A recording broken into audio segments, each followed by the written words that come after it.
화제의 드라마가 있습니다. 바로 드라마 파친코인데요. 윤여정, 이민호 배우의 초호화 캐스팅에다가 작품성도 훌륭해서 칭찬이 자자하더라고요. 그런데 이 드라마를 쉽게 볼 수가 없습니다. 왜냐하면 이 드라마를 애플 TV 플러스에서만 서비스하고 있기 때문인데요. 그래서 오늘은 앵커리가 직접 드라마 파친코가 어떤 내용인지, 그리고 어떻게 하면 쉽게 이 드라마를 볼 수 있는지 소개해 드리겠습니다. 애플 TV 플러스가 1억 달러나 투자한 이민진의 소설 파친코. 드라마가 전 세계적으로 인기를 끌면서 출간 4년 만에 소설책도 다시 역주행을 하고 있는데요. 안타깝게도 이민진 작가의 원작 소설은 판권 계약 만료를 앞두고 지금 판매가 중지된 상황이어서 책을 사기가 무척이나 어려웠습니다. 제가 도서관도 뒤지고 당근마켓도 뒤져봤는데 구하기가 쉽지 않더라고요. 어렵게 인터넷 중고 서점에서 책을 사서 주말 이틀을 꼬박 읽게 되었습니다.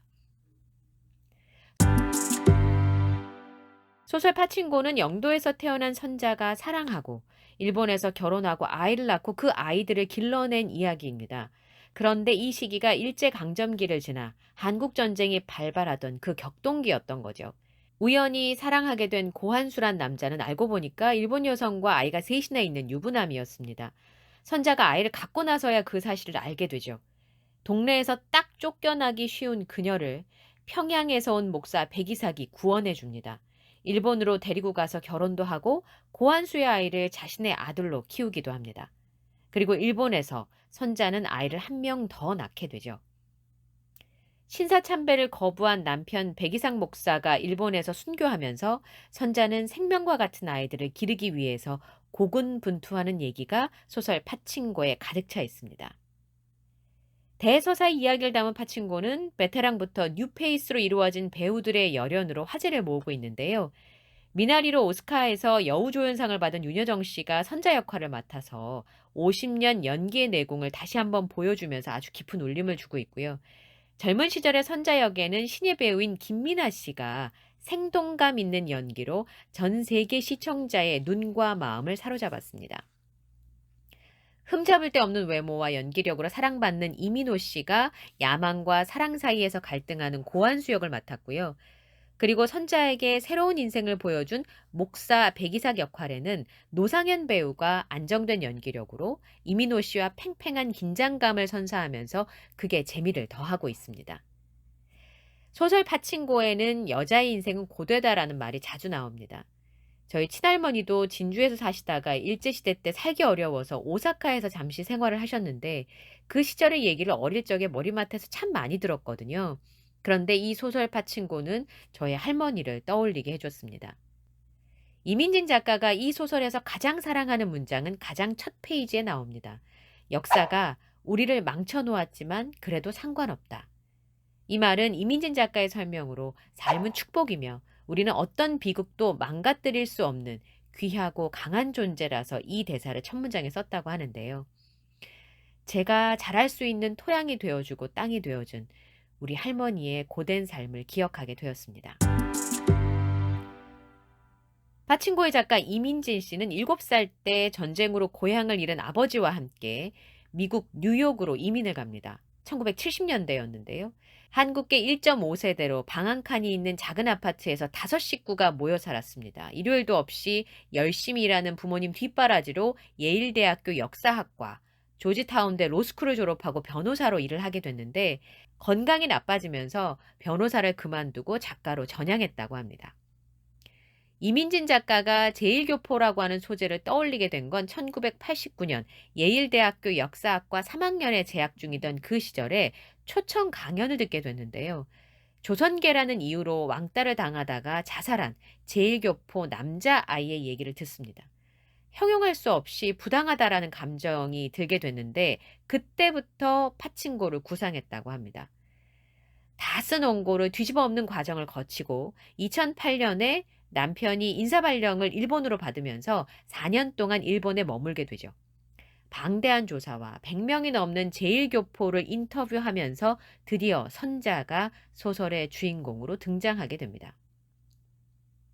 원고를 폐기하고도 10년이나 걸려서야 이 소설 파친코가 세상에 나왔으니까 30년을 준비한 대작이었습니다. 원래는 역사소설을 쓸 생각이 없었다고 하네요. 그런데 이렇게 오래 걸릴 줄 알았으면 시작도 하지 않았을지 모르겠다라고 했는데 출간과 동시에 소설 파친코는 뉴욕타임스가 선정한 올해의 책 리스트에 올랐고 버락 오바마 대통령의 2019년 추천도서로 꼽히기도 했습니다. 대단한 성공을 거둔 거죠. 전 세계가 열광한 소설 파친코가 드라마로 탄생할 수 있었던 건 바로 애플 TV 플러스가 1,000억을 들여서 만들었기 때문입니다. 여기서 잠깐. 애플 TV와 애플 TV 플러스는 같은 걸까요? 다른 걸까요? 헷갈리시죠? 애플 TV는 TV와 연결해 사용하는 일종의 셋톱박스 기기를 말하는 거고요. 애플 TV 플러스는 넷플릭스처럼 구독형 OTT 서비스입니다. 그래서 애플 TV 플러스는 기본적으로 애플 TV 앱을 깔아야만 쓰실 수가 있으니까 아이폰과 애플 기기에서만 다운이 가능한데요. 그러니까 안드로이드 폰을 쓰시는 시청자분들은 이용하실 수가 없는 거죠. 애플은 안드로이드 전용 앱이 없기 때문인데요. 방법이 아주 없진 않습니다. 인터넷으로요. 애플 TV 공식 사이트에 들어가시면 보실 수가 있습니다. 사이트에 들어가셔서 아이디 만드시고요. 애플 TV 플러스에 가입을 하시면 되는데요. 집에 스마트 TV가 있으신 분들은 스마트 TV에서 애플 TV 앱을 설치하시면 이용하실 수 있고 월 구독료는 6,500원입니다. 애플 기기를 사시면 석 달은 무료라고 하고요. 신규 가입자는 일주일간 무료 체험이 가능하니까 드라마 파친코를 요 기간에 보시면 공짜로 보실 수도 있습니다. 지난해 말 기대 속에 한국에 상륙한 애플 TV 플러스는 이렇게 접근이 어렵기 때문에 고전을 면치 못하고 있습니다. 애플 TV 플러스의 반등의 기회를 한국의 콘텐츠가 주고 있는 거죠. 그런데 이 애플 TV 플러스가 한국 관객을 얻는 대신에 애플 전체 매출의 7%를 차지하는 일본을 포기했습니다. 그러나 최근에 일본의 반응이 어마어마해서 애플 채널에서는 파친코를 홍보하지 않겠다고 결정을 했다고 합니다. 세계적인 플랫폼에서 한국 배우들이 한국어로 연기하는 한국 역사에 대한 시리즈를 보게 될 거라고는 상상을 못했는데요. 어쩌면 이게 정말 소설처럼 느껴지기도 하네요.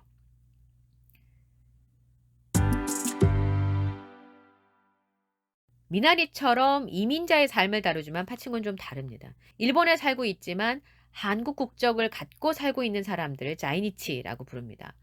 이 자이니치들은 일제강점기에 좀 더 나은 삶을 찾아서 일본으로 건너갔지만 언어도 유창하지 않고 아시아에서 일본을 제외한 다른 민족들은 미개하다는 편견이 일본에 만연했기 때문에 멸시를 당하는 경우가 굉장히 많았습니다.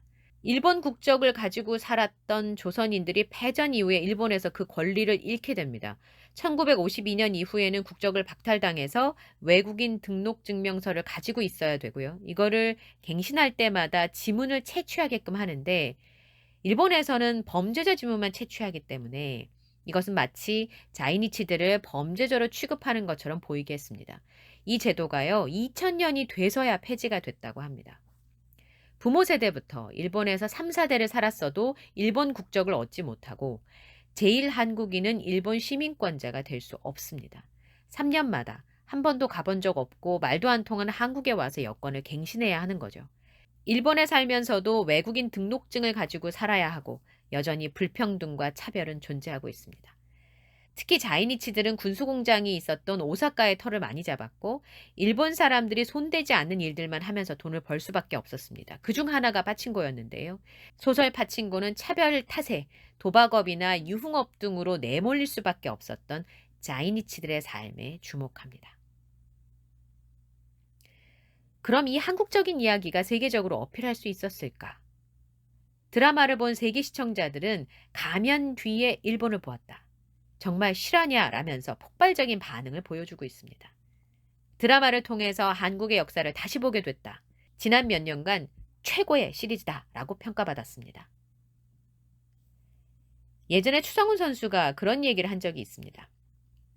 어렸을 때부터 일본에서 자라면서 평생 자신을 한국인이라고 생각하고 한국을 그리워하며 살았는데 정작 유도 선수가 돼서 한국에 오니까 자신을 일본 놈이라고 하면서 배척하고 유도를 할 수 있는 공정한 기회도 받을 수가 없었다고 하죠. 자이니치들은 어디에도 속할 수 없는 경계인들이었습니다. 여전히 디아스포라로 살고 있는 유태인들처럼 성경 속 인물의 이름을 주인공들에게 붙여줍니다. 선자의 남편인 백이삭이 목사이기도 했지만요. 아버지 이삭, 아들 노아와 모자수, 그리고 그 손자 솔로몬. 어쩌면 그녀는 자신도 겪었던 이민자의 차별을 말하고 싶었는지도 모릅니다. 미국에서 베스트셀러로 주목받았고 이번엔 드라마까지 호평을 받으면서 사이버 외교 사절단 반크가 파친코를 통해서 일제강점기 역사를 알려나가는 캠페인을 합니다. 특히 요코 이야기라고 하는 일본계 미국 작가의 소설이 반전 필독서가 된 미국의 청소년들과 교사들에게 이 이야기를 알리려고 하는 건데요. 요코 이야기는 1986년 작품입니다. 한국인이 광복 당시에 일본인들에게 몹쓸 짓을 한 것으로 묘사를 하고 있는데요. 동포사회들이 항의하면서 2008년에 캘리포니아주가 이 책을 퇴출하긴 했습니다만 다른 지역에서는 여전히 필독서로 여겨지고 있다고 합니다. 유튜브에서 이민진 작가의 강연을 봤습니다. 근데 굉장히 감동적인 대목이 나왔어요. 그녀가 파친코를 쓴 이유는 모든 사람을 한국인으로 만들기 위해서였다고 하더군요. 그녀는 글을 통해서 한국인의 슬픔과 아픔을 모든 사람에게 느끼게 해주고 싶다는 뜻이 아니었을까요? 할머니, 엄마, 그리고 나의 이야기. 소설 파친코를 전해드린 앵커리의 픽이었습니다.